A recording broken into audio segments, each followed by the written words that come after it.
الشيطان الرجيم بسم الله الرحمن الرحيم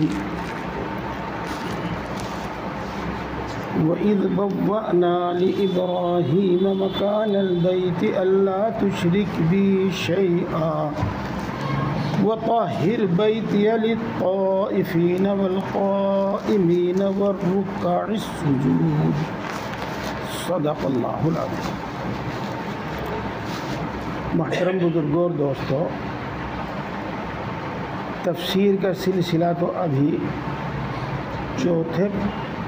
پانچویں پارے میں ہے، والمحسنات 5ویں پارے میں ہے، لیکن ذی الحج، حج اور بقرہ عید ان کی مناسبت سے 17ویں پارے میں سے ایک رکوع کی تفسیر آپ کے سامنے کرنا کا ارادہ کیا ہے۔ ابھی آج 20 ذی قعدہ ہے، قربانی میں ابھی 20 ہی دن قریب باقی ہیں۔ اس میں درمیان میں آج کے علاوہ 2 اتوار اور آئیں گے، لیکن ان میں سے میں پہلے اتوار میں حاضر نہیں رہوں گا، دوسرے میں حاضر رہوں گا انشاءاللہ، باقی بات پھر ہو جائیں گے۔ باقی میں امام صاحب سے گزارش کرتا ہوں کہ وہ فجر کے بعد کل سے ہی حیات المسلمین میں سے قربانی کا باب پڑھ کر سنائیں۔ حیات المسلمین میں قربانی سے متعلق حدیثیں ہیں اور کچھ نہیں ہے، بس حدیثیں ہیں، وہ حدیثیں پڑھ کر سنائیں، اور اس کے بعد پھر بہشتی زیور میں سے قربانی کے مسائل پڑھ کر سنائیں۔ اور یہ دونوں باتیں بے حد ضروری ہیں۔ آج جو لوگوں سے بات چیت ہوتی ہے اور وہ اپنے دل کی بات ظاہر کرتے ہیں، اگرچہ احتیاط کے ساتھ ظاہر کرتے ہیں، لیکن اس سے بھی یہ معلوم ہوتا ہے کہ اللہ کے احکام میں ہی شک ہے، اور جیسا یقین اللہ کے احکام کا ہونا چاہیے ویسا یقین نہیں ہے۔ اپنے اڑوس پڑوس میں رہنے والوں کے خیالات سے متاثر ہیں، اسلام کے خلاف میڈیا میں جو پروپیگنڈا ہوتا ہے اس سے متاثر ہیں۔ اور بڑے افسوس کی بات یہ ہے، وہ ہوں کوئی بھی، پڑھتے کہیں بھی ہوں، چونکہ اگر میں ان جگہوں کا نام لے دوں گا تو بعض حضرات چڑ جائیں گے۔ ان میں جو ہمارے گھروں میں رہتے ہیں، ہماری اولاد ہیں، خود انہی میں اب اسلامی احکام کی طرف سے اتنے شکوک و شبہات پیدا ہو گئے کہ اب دشمنوں کو وہ کام کرنے کی ضرورت نہیں، ہمارے بچے ہی وہ ہمارے گھروں میں، ہمارے درمیان میں وہ کام کر رہے ہیں۔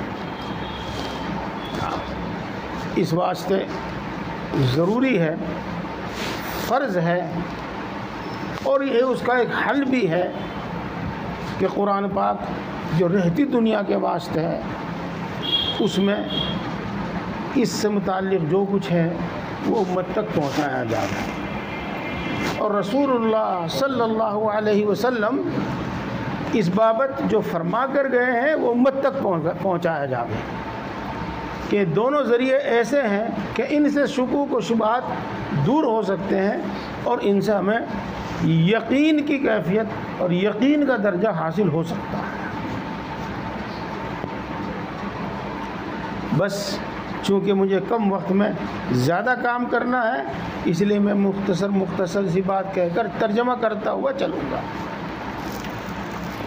وَإِذْ بَوَّأْنَا لِإِبْرَاهِيمَ مَكَانَ الْبَيْتِ، اے محمد صلی اللہ علیہ وسلم، آپ وہ واقعہ بھی بیان کر دیجئے جب ہم نے ابراہیم کو بیت اللہ کی جگہ بتلا دی تھی۔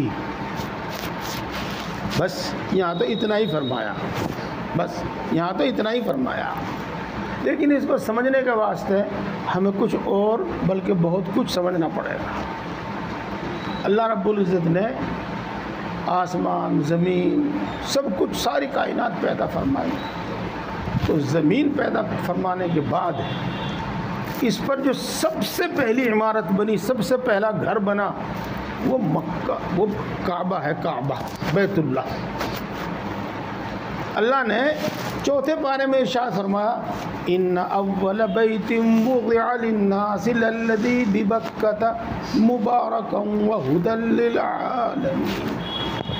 یہ تو روئے زمین پر جو سب سے پہلی عمارت بنی، سب سے پہلا گھر بنا، وہ بنا کعبہ اور بیت اللہ۔ یہ پھر زمین پر بہت سارے دور گزرتے رہے، اختلاف آتے رہے، اور یہ بیت اللہ منہدم بھی ہوتا رہا اور بنتا بھی رہا۔ مختصر یہ کہ آدم علیہ السلام کا بنایا ہوا بیت اللہ حضرت نوح علیہ السلام کے زمانے میں جب طوفان آیا اس وقت منہدم ہو گیا اور بنیادوں پر ریت چڑھ گیا، اس لیے کوئی نشان ایسا باقی نہیں تھا، کوئی علامت ایسی موجود نہیں تھی جس سے یہ کہا جاوے کہ یہاں پر بیت اللہ ہے۔ یہ ہے، میں عرض کروں گا آپ حضرات سے دو بات۔ ایک تو علم دین کے مطالعے کے شوقین بن جاؤ، اور دوسرے ہے کہ ابراہیم علیہ السلام کے ترتیب وار پورے حالات پڑھو، پورے بار بار سنو۔ تو بہرحال ابراہیم علیہ السلام عراق میں رہتے تھے، عراق میں موصل ایک جگہ ہے، اس کے آس پاس کسی جگہ رہتے تھے، تو اللہ کے حکم سے ہجرت کر کے یہ فلسطین پہنچے، کنعان پہنچے، فلسطین کنعان وہاں پہنچے، اور پھر وہاں سے حکم ہوا کہ ہاجرہ کو اور اپنے بیٹے اسماعیل کو، ان دونوں کو لے کر جاؤ اور جہاں ہم کہیں وہاں چھوڑ کر آؤ۔ تو پھر یہ فلسطین سے چلتے رہے۔ میں پورا واقعہ نہیں سناتا، بڑا رقت آمیز اور بہت ہی ایمان افروز واقعہ ہے وہ۔ یہ چلے اور ایک مقام پر ان کو چھوڑ دیا، جبریل علیہ السلام بھی ساتھ تھے، جبریل نے کہا ان کو یہاں چھوڑ دو، اور وہ تھا صفا اور مروہ پہاڑی، یہاں چھوڑ دو، یہاں یہ رہے، اور وہ بڑا قصہ ہے۔ اس کے بعد حضرت اسماعیل علیہ السلام بھی اچھے خاصے جوان ہو گئے، یہ قربانی کا حکم ہوا، وہ بھی قصہ اپنی جگہ پر ہے۔ پھر حکم ہوا کہ بیت اللہ بنا، اور نشاندہی کی گئی فرشتوں کے ذریعے کہ یہاں سے یہاں تک ریت اٹھاؤ، یہاں بیت اللہ کی بنیادیں موجود ہیں، اور انہی بنیادوں پر دوبارہ اللہ کا گھر بناؤ۔ یہ ہے اس آیت شریفہ میں جو بتایا گیا ہے، وَإِذْ بَوَّأْنَا لِإِبْرَاهِيمَ مَكَانَ الْبَيْتِ، اور وہ واقعہ بھی بیان کر دیجیے گا جب ہم نے ابراہیم کو بیت اللہ کی بنیادیں بتا دی، وہ جگہ بتا دی۔ یہ عمارت کا حکم ہے۔ عمارت بنانے کے بعد اللہ تبارک و تعالیٰ نے حضرت ابراہیم علیہ السلام کو دو حکم اور دیے۔ کیا کیا؟ اللہ تشرک بی شیئا، تو میرے ساتھ کسی چیز کو شریک مت کر، میری عبادت میں کسی چیز کو شریک مت کر۔ وَطَهِّرْ بَيْتِيَ لِلطَّائِفِينَ وَالْقَائِمِينَ، اور تم میرے گھر کو طواف کرنے والوں کے واسطے اور نماز پڑھنے والوں کے واسطے، رکوع سجدہ کرنے والے، القائمین والرکع السجود پورے کا ترجمہ ہوگا، اور نماز پڑھنے والوں کے واسطے پاک رکھے۔ ہاں، یہاں یہ بات غور کرنے کی ہے کہ ابراہیم علیہ السلام کو تو اللہ تبارک و تعالیٰ نے بچپن میں ہی ملکوت السماوات والارض دکھا کر، یہ ترجمہ نہیں کر رہا ہے، بات بہت لمبی ہو جاتی ہے، یہ سب چیزیں دکھا کر اپنی توحید کا یقین ان کے دل میں اتنا ڈال دیا تھا کہ کسی طریقے سے وہ شرک پر آمادہ نہیں تھے اپنے بچپن میں ہی۔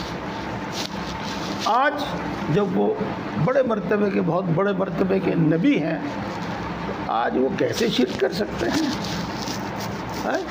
ہاں، تو دوستو بہت مرتبہ کسی کام کا نئے سرے سے حکم دینا مقصود نہیں ہوتا، بلکہ اس کا حکم جو بار بار دیا جا چکا ہے اب پھر دیا جاتا ہے تاکید کے واسطے، تاکہ اس کو بھول نہ جائیں، تاکہ اس میں ڈھیل اور ڈھلائی نہ پیدا ہو جائے۔ اور بہت مرتبہ یہ حکم دیا جاتا ہے دوسروں کو سنانے کے واسطے۔ اگرچہ ابراہیم علیہ السلام سے تو پورا یقین تھا، پورا اعتماد تھا کہ وہ شرک کر ہی نہیں سکتے، لیکن ان کو بھی حکم دیا گیا دوسروں کو سنانے کے واسطے۔ یہ میں یہیں رک کر ایک بات کہتا ہوں، عرض کیا تھا میں نے،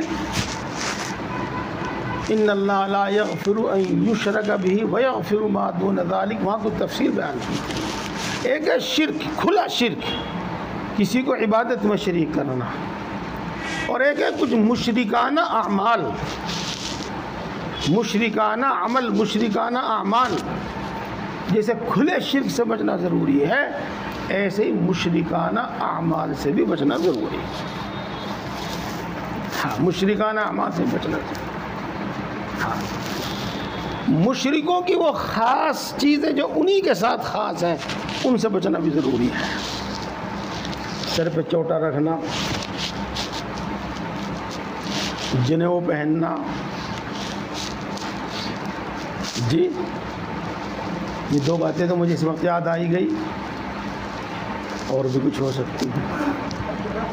جی ہاں، ختنہ تو اچھا جی۔ تو بس میں آپ کو ایک بات بتا دیتا ہوں، اور بہت توجہ سے سن رہے ہیں آپ، لیکن پھر میں اپنی عادت کے مطابق عرض کرتا ہوں۔ جو ہمارا کلچر ہوتا ہے نا، کلچر، ریتی رواج، رسم و رواج، کلچر، ریتی رواج، جو ہماری عام زندگی کا حصہ ہوتا ہے، اس کو عربی میں کہتے ہیں تہذیب۔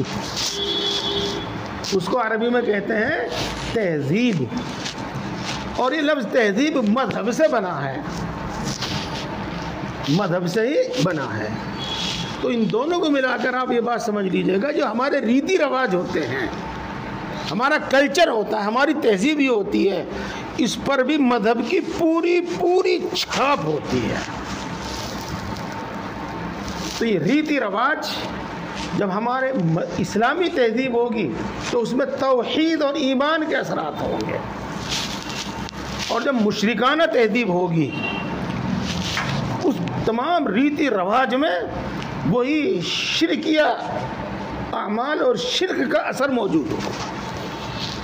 تو اگر پوری طریقے سے ہمیں شرک سے دور رہنا ہے تو مشرکی لوگوں کی تہذیب سے پوری طرح دور رہنا ہے، پوری طرح دور رہنا ہے۔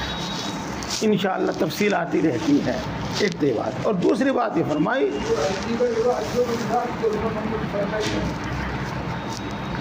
اصل میں یہ چیزیں تو الگ آ جاتی ہیں۔ کچھ چیزیں ہیں جو مذہب سے پیدا ہوتی ہیں، کچھ چیزیں ہوتی ہیں۔ یہ ہلدی کا جو رواج ہے، جو ہلدی لگائی جاتی ہے دلہا کو، اس کا اصل مقصد ہوتا ہے جسم کی صفائی ستھرائی، اور اس کا اصل مقصد ہوتا ہے جسم کو نرم بنانا، نرم بنانا۔ ہلدی اور بٹنا الگ الگ ہو، وہ یہ مجھے پتہ نہیں جی، وہ بٹنا ہی تو ہے، وہ بٹنا ہی تو ہے، وہ ہلدی تو ہے، بٹنا ہی تو ہے، وہ ہلدی تو لگائی جاتی ہے، وہ یہ ہے۔ تو فی نفسی ہی اپنی ذات میں یہ جائز ہے، یہ جائز ہے۔ اگر دلہا اپنے آپ کو صابن سے کسی اور دوسری چیز سے صاف ستھرا کرے تو اس کو اختیار ہے۔ ایسے ہی دلہن اگر گھٹنے سے، ہلدی سے، اور جو اس میں کچھ اور بھی ملاتے ہیں، اس سے اپنے جسم کو صاف ستھرا اور نرم کرے۔ اجی سن تو لو، سنو، کم بولو، زیادہ سنو۔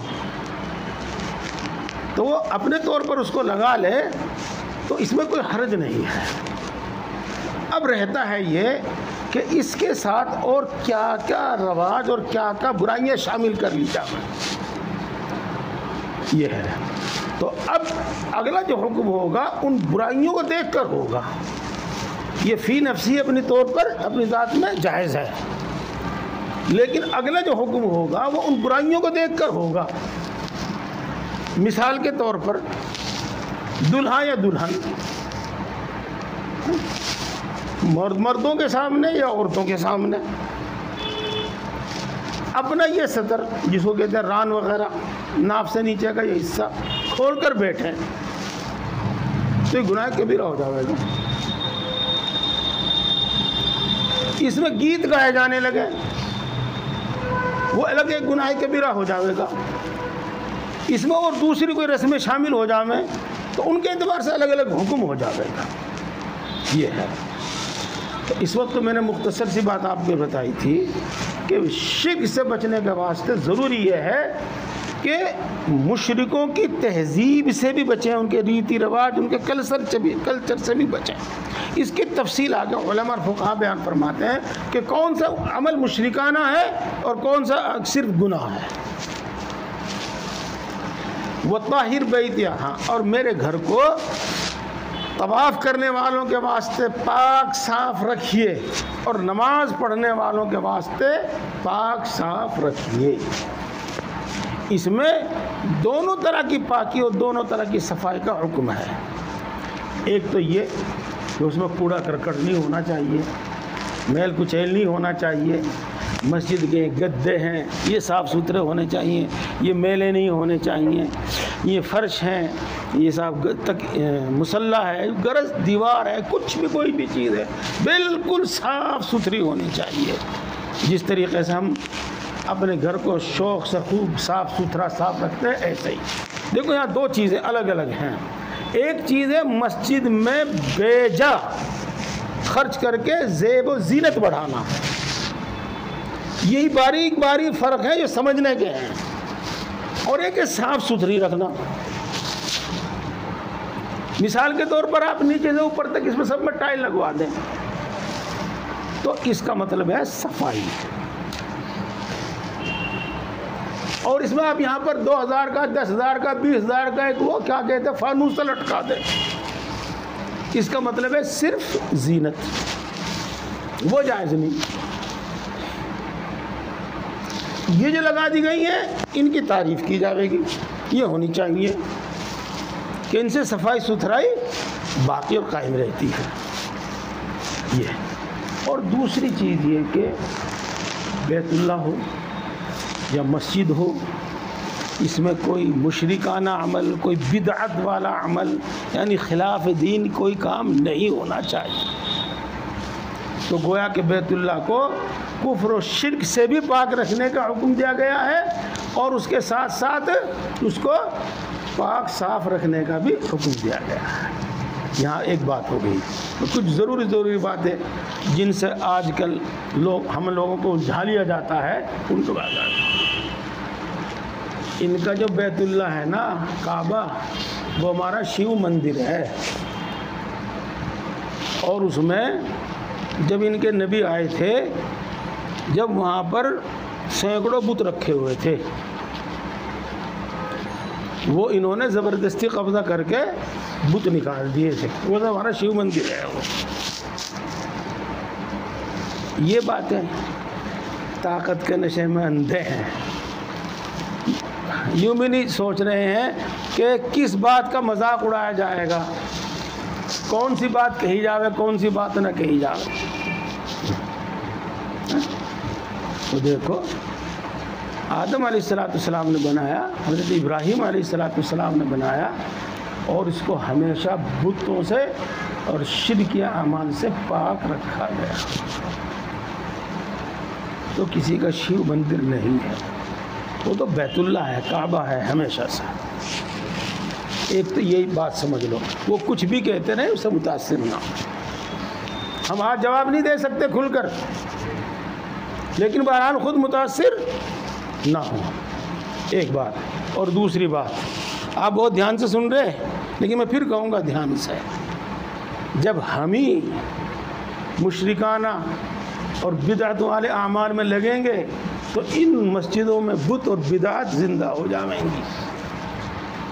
اور بت رکھے جائیں گے، اور جب تک ہم توحید پر اور عبادت پر ہم مستقل قائم رہیں گے اس وقت تک کچھ نہیں ہونے کا۔ جب قریش ہی مشرک ہو گئے جو بیت اللہ کے مجاور تھے تب اس میں بت رکھے گئے۔ میری بات سمجھ میں آئی؟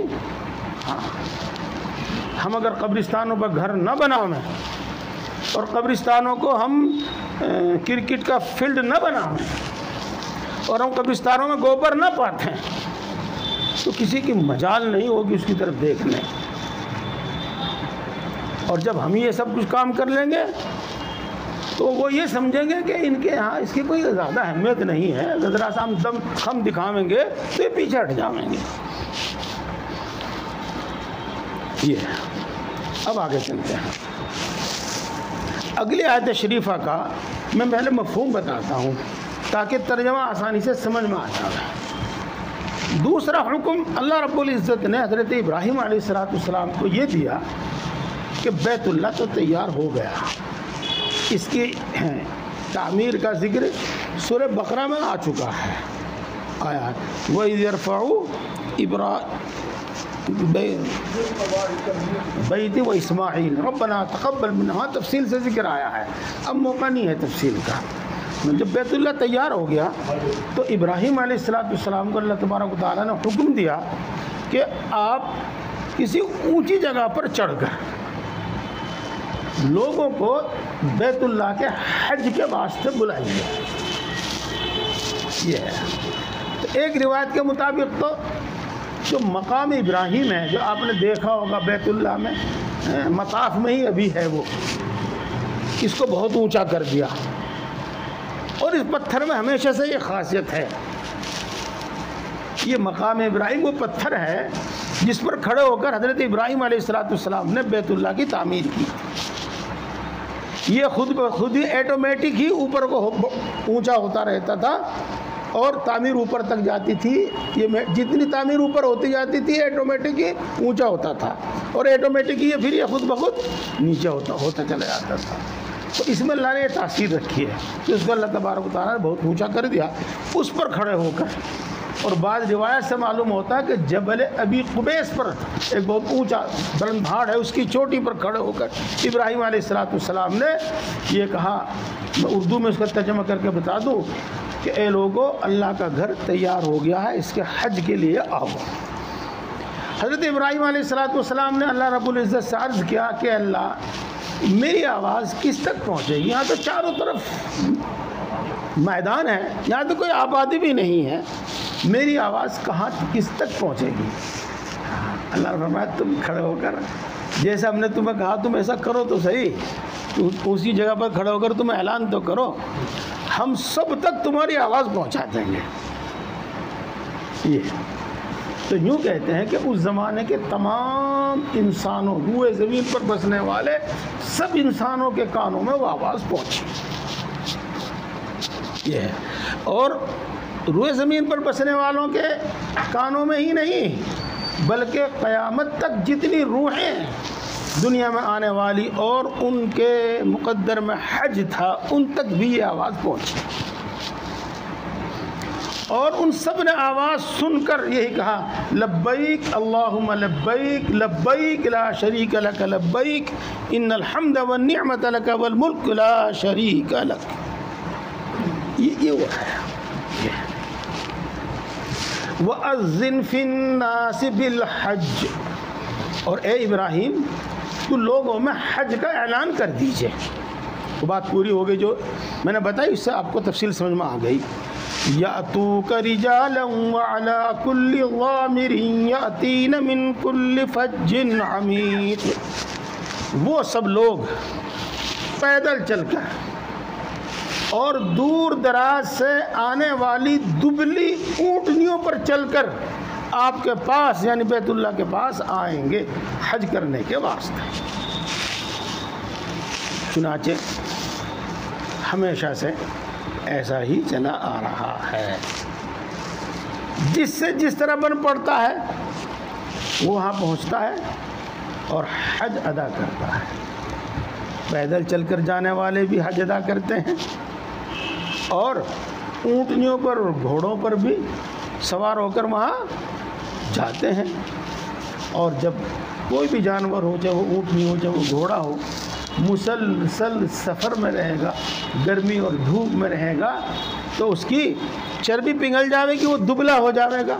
تو وہ یہی ہے. چنانچہ آج تک ابراہیم علیہ السلام کے اس وقت کے اعلان سے لے کر آج تک برابر اس کا حج ہوتا ہے اور برابر وہاں طواف ہوتا ہے. اور یوں کہتے ہیں کہ 1 منٹ کے لیے مطاف کبھی خالی نہیں ہوتا، بلکہ وہاں پر فرشتے موجود رہتے ہیں. اگر کسی وقت انسان اس کا طواف نہ کرے تو فرشتے اس کا طواف شروع کر دیتے ہیں. یہ بات ہے.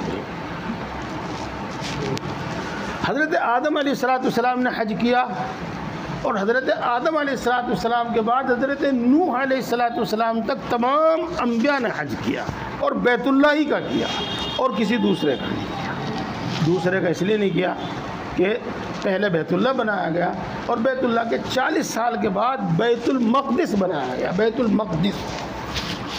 لیکن حج سب بیت اللہ ہی کا کرتے تھے، بیت المقدس کا حج نہیں ہوتا تھا. حضرت ابراہیم، حضرت موسیٰ علیہ السلام، حضرت ہارون علیہ السلام، ان تمام انبیاء کرام علیہ السلام نے بھی بیت اللہ کا حج کیا ہے. بلکہ ایک مرتبہ تلاش کے دوران معلوم ہوا کہ حضرت موسیٰ علیہ السلام کے بھائی ہارون کی قبر جبل احد پر ہے، احد پہاڑ پر ہے. چونکہ وہ حج کر کے تشریف لا رہے تھے کہ اسی دوران ان کا وہاں پر انتقال ہو گیا، تو وہیں ان کو دفن کر دیا گیا. بہرحال حج ہمیشہ سے بیت اللہ کا ہوتا چلا آیا ہے. لِيَشْهَدُوا مَنَافِعَ لَهُمْ، تاکہ وہ وہاں پہنچ کر، دھیان دیجیے گا، تاکہ وہ وہاں پہنچ کر ان منافع کا، اس نفع کا مشاہدہ کریں جو اللہ تبارک و تعالیٰ نے ان کے واسطے وہاں رکھے ہیں. لِيَشْهَدُوا مَنَافِعَ لَهُمْ، تاکہ وہ وہاں پہنچ کر ان منافع کا مشاہدہ کریں جو اللہ تبارک و تعالیٰ نے وہاں ان کے لیے، لوگوں کے لیے رکھے ہیں. اب یہاں ہماری کھوجی طبیعت ہے، یہ کیا نفع ہیں جی وہاں پر، وہاں پہنچ کر کیا نفع ہیں جی؟ ہاں، تو میرے دوستوں، وہاں پہنچ کر دینی نفع ہیں، اور وہ عام طور سے ان ماتھے کی آنکھوں سے نہیں دکھائی دیتے، وہ دل کی آنکھوں سے دکھائی دیتے ہیں. اور ہر شخص وہاں پہنچ کر اپنی اپنی بصیرت کے مطابق وہ نفع اور منافع دیکھتا ہے. اس سب کا حاصل، ان تمام منافع کا حاصل وہ ہے اللہ تبارک و تعالیٰ کی ذات پر ایمان اور یقین، اور وہ ہے جس کو کہتے ہیں احسان، یعنی گویا کہ ہم اللہ کو دیکھ رہے ہیں. اسی کو ہم عام الفاظ میں اللہ کا قرب اور اللہ کی رضا،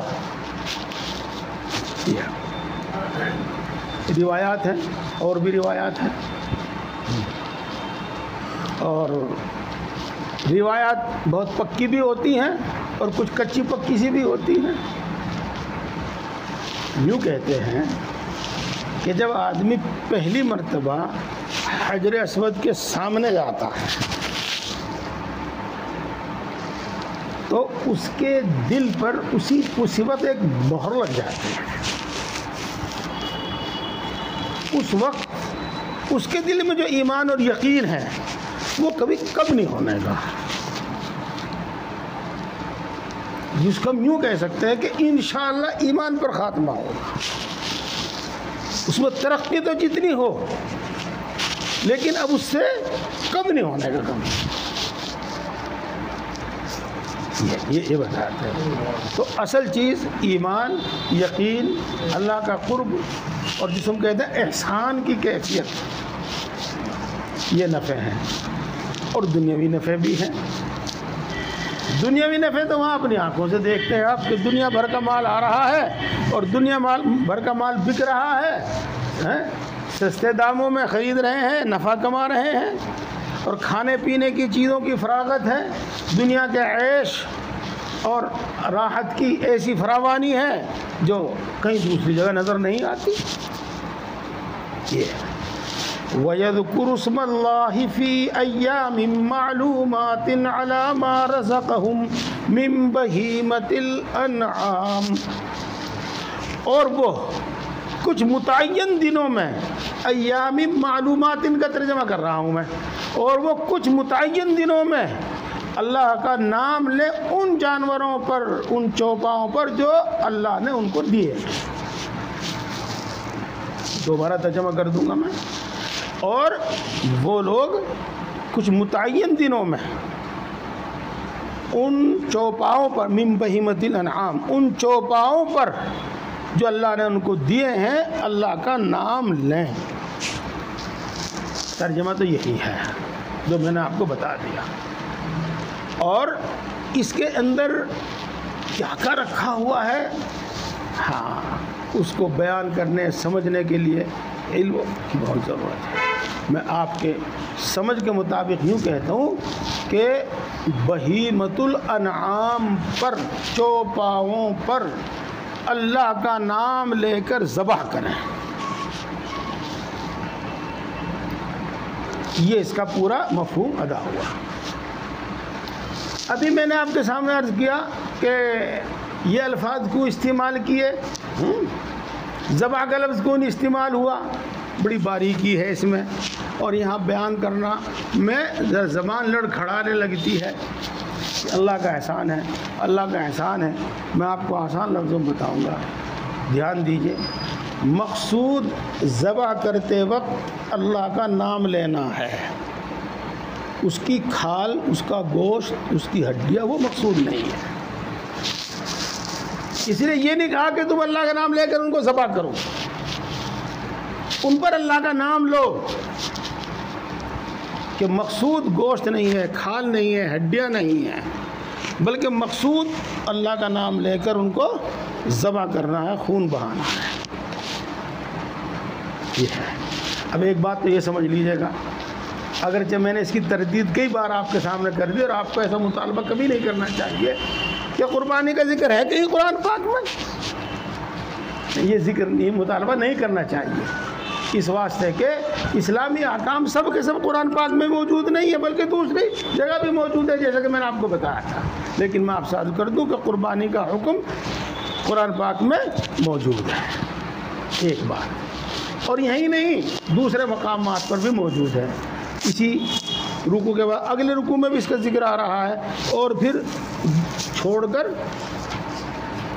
ایک دو رکوع چھوڑ کر پھر آ رہا ہے، وَلِكُلِّ أُمَّةٍ جَعَلْنَا مَنسَكًا هُمْ نَاسِكُوهُ فَلَا يُنَازِعُنَّكَ فِي الْأَمْرِ۔ اور یہ تو سب ہے ہی، لو میں آپ کو ایک ایسی آیت بتا دوں جو آپ کے بھی یاد ہے، سب کے یاد ہے، إِنَّا أَعْطَيْنَاكَ الْكَوْثَرَ فَصَلِّ لِرَبِّكَ وَانْحَرْ۔ اپنے رب کے لیے نماز پڑھیے اور اپنے رب کے لیے قربانی کیجیے۔ بہرحال قربانی کا حکم قرآن پاک میں موجود ہے، اس میں کسی قسم کی کوتاہی ہرگز نہیں۔